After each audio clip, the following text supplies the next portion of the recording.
আজ অনেকদিন পর বেল মাখা খাবো। আমার তো বেলগুলো দেখেই কি আনন্দ লাগছে।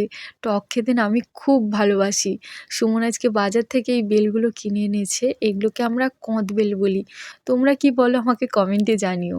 ছোটবেলায় যে এই বেলের সঙ্গে কত স্মৃতি জড়িয়ে আছে সে ১ মিনিটে বলে ওঠা সম্ভব নয়। একটা লঙ্কা পুড়ে নিয়েছি আর একটা কাঁচা লঙ্কা নিয়েছি, হালকা একটু বিট লবণ আর অল্প একটু চিনি। মিষ্টি আমার একদম পছন্দ নয়।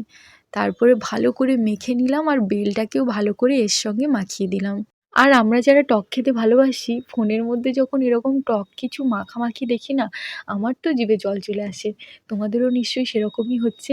তাহলে যাও ঝটপট কয়েকটা বেল নিয়ে এসে মাখা করে এরম শীতের দিনে রোদে বসে খাও, দারুণ মজা লাগবে। সুমন একদম টক খেতে পারে না, তাই ওর রিঅ্যাকশনটা দেখে আমারই নিজের হাসি পাচ্ছিল। তারপর আমাকে বলছে হালকা করে একটু মিষ্টি মাখিয়ে দাও তাহলে আমি খেতে পারবো। আমার তো ভীষণ ভালো লেগেছে। চলো আজকে আসি।